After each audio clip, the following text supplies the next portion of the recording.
इस व्यापक दुनिया और उसकी क्रियाएं कुछ भौतिक नियमों पर आधारित हैं। इसकी कल्पना एक वैज्ञानिक के अलावा किसी और व्यक्ति द्वारा कर पाना थोड़ा मुश्किल है। इन भौतिक नियमों की खोज तो गैलीलियो और न्यूटन के समय से ही प्रारंभ थी, पर 19वीं शताब्दी के शुरू होने से लेकर उसके अंत तक हमारे पास कई ऐसे नियम थे जो हमारी प्राकृतिक और भौतिक दुनिया के कार्यकलापों की सही व्याख्या कर सकते थे। इनमें कई आज भी हमारी दुनिया को सफलतापूर्वक चला रहे हैं। चलती हुई गाड़ी से हमें कैसे उतरना है, सड़क को मोड़ देने के लिए ग्रेडियंट कितनी होनी चाहिए, बिल्डिंग बनाते हुए कंक्रीट की स्ट्रेंथ क्या होना चाहिए, कितने वो तेज से कितनी करंट बहनी चाहिए, हवाई जहाज के निर्माण में एरोडायनामिक सिद्धांतों का कैसे पालन किया जाता है। इनमें से हर चीज के लिए हमारे पास सही और ठोस उत्तर हैं। लगभग या अनुमान जैसे शब्दों का हमारी भौतिक दुनिया के नियमों से कोई वास्ता नहीं। वो दुनिया जो हमारी नजरों के सामने है, जिसकी क्रियाकलापों को सही मापा और तौला जा सकता है। हम शायद अपनी इस दुनिया में खुश रहते अगर 19वीं सदी के वैज्ञानिकों की जिज्ञासा ने हमारा परिचय हमारी ही भौतिक दुनिया के उस सूक्ष्म रूप से नहीं कराया होता जिसे हम परमाणुओं की दुनिया कहते हैं। ये उन छोटे छोटे कणों की दुनिया थी जिन्हें हम नंगी आंखों से नहीं देख सकते थे, पर जब हमने इनकी दुनिया को जानने की कोशिश की और अपने भौतिक नियमों से उनको परखना चाहा, हम असफल हुए। इन छोटे छोटे कणों के पास गति तो थी, पर वो हमारे गति के नियम नहीं मानते थे। उनके पास आवेगयानी मोमेंटम तो था, पर उनसे पैदा हुए बल के गुण कुछ और ही थे जो न्यूटन द्वारा प्रस्थापित ढांचे में नहीं बैठते थे। न्यूटन ने हमें ये सिखाया कि प्रकृति के सभी कार्यों का वर्णन अच्छी तरह से निर्धारित गणित द्वारा किया जा सकता है, पर न्यूटन के सभी परिमाण परमाणुओं की इस दुनिया में असफल साबित हुए। छोटी दुनिया की इस बड़ी चुनौती को वैज्ञानिकों ने एक नया नाम दिया, क्वांटम फिजिक्स। क्वांटम फिजिक्स के उद्भव और विकास की कहानी का सबसे पहला चैप्टर है black body radiation. Why black body radiation is called a black body radiation. मोटे तौर पर किसी बंद भट्टी अवन के अंदर के थर्मल रेडिएशन से इसकी तुलना की जा सकती है। जब इस रेडिएंट एनर्जी के पैटर्न को बॉडी के टेम्परेचर के बढ़ने के साथ स्टडी किया गया तो उसमें एक विशिष्ट परिमाण में फ्रीक्वेंसी कंपन की दर और वेवलेंथ प्रति तरंग लंबाई में बटे ऊर्जा के पैटर्न मिले। पर विविध लंबाई की तरंगों में कितनी विकिरण ऊर्जा बटी होनी चाहिए, इसका जवाब क्लासिकल फिजिक्स के पास नहीं था। कई वैज्ञानिकों जैसे कर्चॉफ, वाइन आदि ने इसे समझने की कोशिश की, पर इस प्रयास में पूरी तरह से सफल नहीं हो पाए। आखिर वैज्ञानिक मैक्स प्लैंक ने यह सुझाया कि ये थर्मल रेडिएशन कंटिन्यूअस नहीं बल्कि डिस्क्रीट पैकेट्स के रूप में निकलते हैं, जिसे उन्होंने क्वांटम कहा।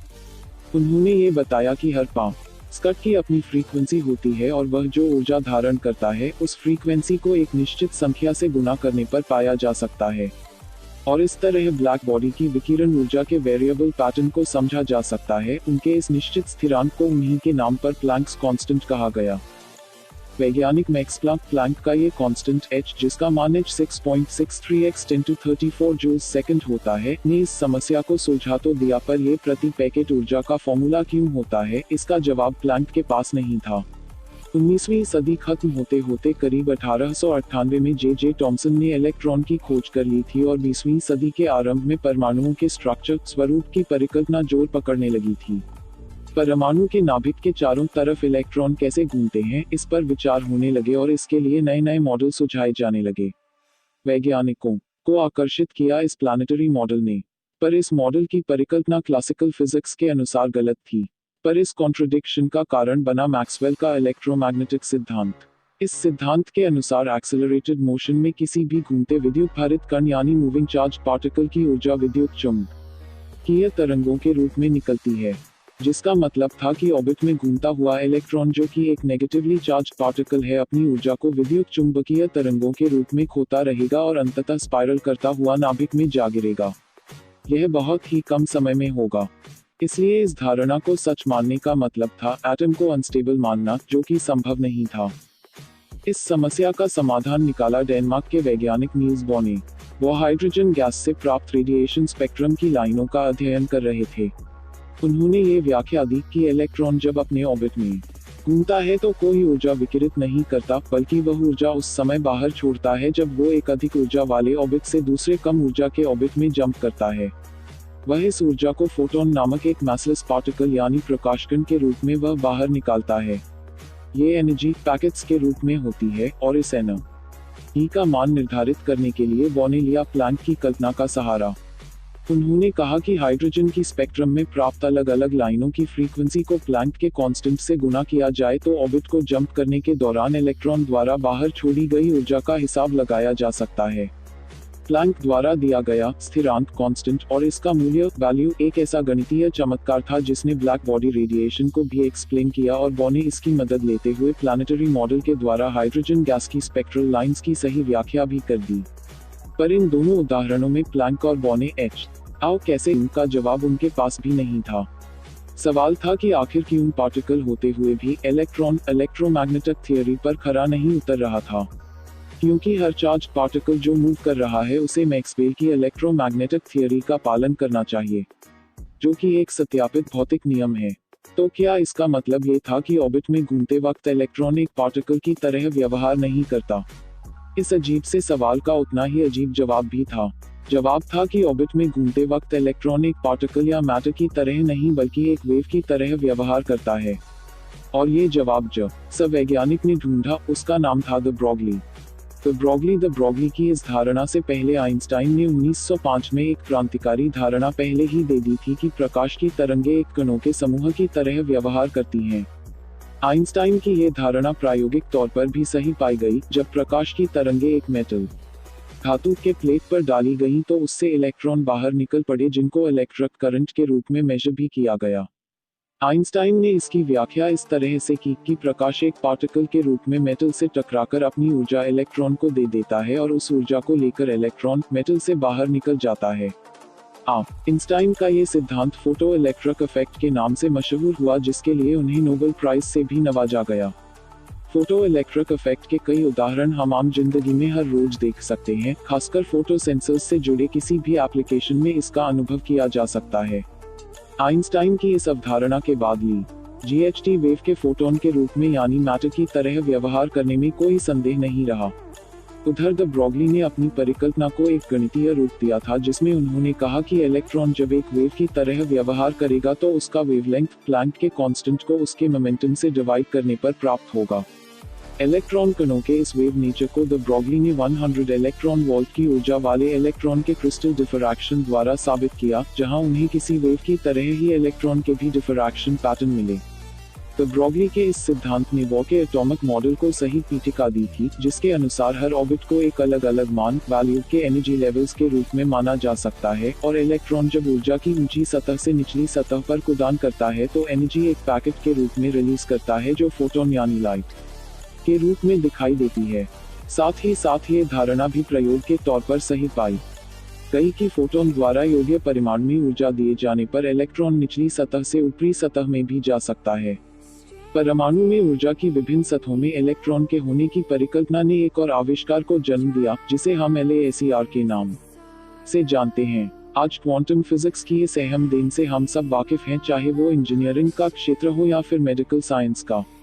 क्वांटम फिजिक्स की इस दुनिया में हमने वेव को पार्टिकल और पार्टिकल को वेव की तरह व्यवहार करने की आजादी तो दे दी, पर कब वो ऐसा करेंगे, यानी कब पार्टिकल वेव की तरह व्यवहार करेगा और वेव पार्टिकल की तरह, इसका कोई ठोस जवाब हमारे पास नहीं था और ना ही आज है। स्टर्न गर्लैक नामक वैज्ञानिक भी अपने मशहूर डबल स्लिट एक्सपेरिमेंट द्वारा सिर्फ यही साबित कर पाए कि इलेक्ट्रॉन का वेव या पार्टिकल के रूप में व्यवहार निश्चित रूप से निर्धारित नहीं किया जा सकता, यानी इलेक्ट्रॉन का इनमें से किसी भी रूप में व्यवहार करना प्रोबेबिलिटी यानी संभावना पर आधारित है।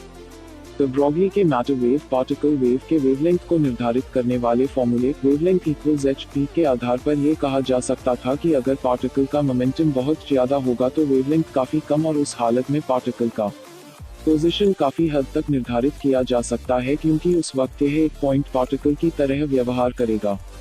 दूसरी तरफ अगर मोमेंटम काफी कम हो तो वेवलेंथ काफी ज्यादा होगा, जिसका मतलब था कि पार्टिकल वेव की तरह ज्यादा स्पेस ऑक्यूपाई करेगा और एक वेव की तरह व्यवहार करेगा।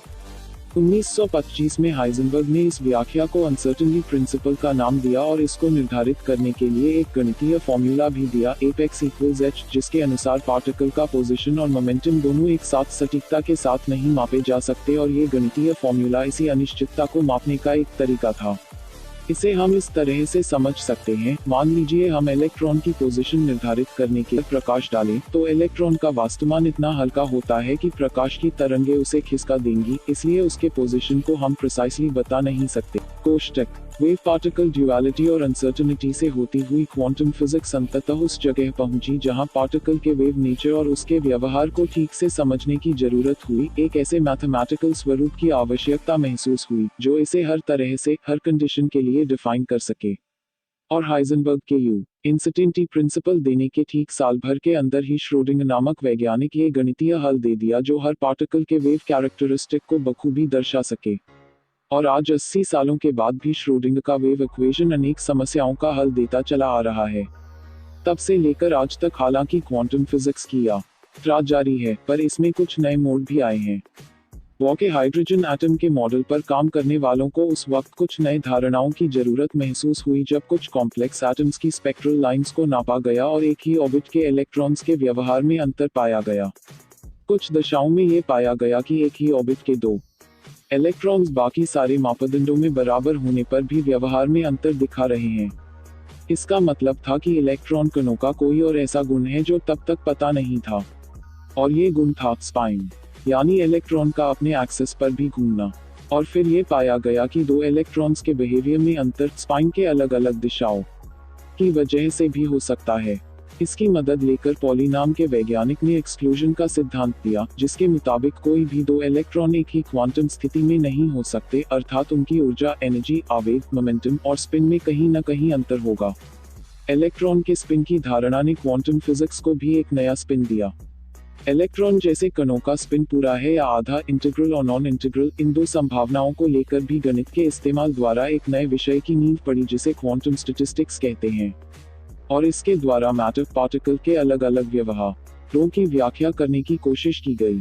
पर छोटे छोटे पार्टिकल्स की दुनिया की व्याख्या करने वाली क्वांटम फिजिक्स के गणितीय फॉर्मूलों और धारणाओं का इस्तेमाल कभी कभी एक बड़े वस्तुमान मास के व्यवहार को समझने में भी किया जा सकता है। इसका सबूत दिया भारत में जन्मे वैज्ञानिक सुब्रमण्यम चंद्रशेखर ने, जिसके लिए उन्हें नोबेल प्राइज भी मिला। जब सूरज जैसा तारा अपनी सारी नाभिकीय ऊर्जा प्रकाशित कर चुकता है तो उसका गुरुत्वीय आकुंचन होते होते उसके सभी इलेक्ट्रॉन इतने पास पास ठूंसे जाते हैं कि पावली के नियम का परिणाम दिखाई देता है, यानी और अधिक ठूंसने की संभावना न रहने से तारे का आकुंचन रुक जाता है। ऐसी स्थिर अवस्था में आए तारे को व्हाइट ड्वार्फ कहते हैं। पर पावली का नियम लागू होने के लिए यह जरूरी है कि तारे का वस्तुमान एक निश्चित सीमा से अधिक न हो। इस सीमा या लिमिटेशन को चंद्रशेखर लिमिट कहते हैं, क्योंकि इसे निर्धारित करने का काम चंद्रशेखर ने किया था। सुब्रमण्यम चंद्रशेखर लेकिन इन सफलताओं के बावजूद आइंस्टाइन क्वांटम फिजिक्स को परिपूर्ण नहीं मानते थे, न तो बोर और उनकी क्वांटम फिजिक्स की प्रोबेबिलिटी वाली दुनिया को स्वीकार ही कर पाते थे। उन्होंने कहा भी था कि God doesn't play dice with the universe, यानी भगवान हमारी दुनिया के निर्णय पासे फेंक कर नहीं करता। कहीं कोई निश्चित पैटर्न है जिसे हम अब तक नहीं ढूंढ पाए हैं, इसलिए वह अनिश्चित लगता है। क्या आइंस्टाइन की यह धारणा सही थी? कहीं कोई ऐसा नियम है, कोई ऐसा सूत्र है जिनसे सारे नियम निकलते हैं, चाहे वो भौतिक दुनिया के हों या परमाणुओं की दुनिया के। आइंस्टाइन से असहमत रहने वाले भी यह मानते हैं कि क्वांटम फिजिक्स की नींव अभी सुदृढ़ नहीं है। संभावनाओं पर आधारित समीकरणों की मदद से अब तक हाउ यानी कैसे का जवाब तो काफी हद तक इसमें ढूंढ लिया गया है। पिछले 2 दशकों में वैज्ञानिक जॉन बेल के गणित पर आधारित कुछ प्रयोगों ने ऐसे दृढ़ संकेत नाइट इंडिकेशंस दिए हैं जो बॉर द्वारा प्रस्थापित संभावनाओं पर आधारित सूत्र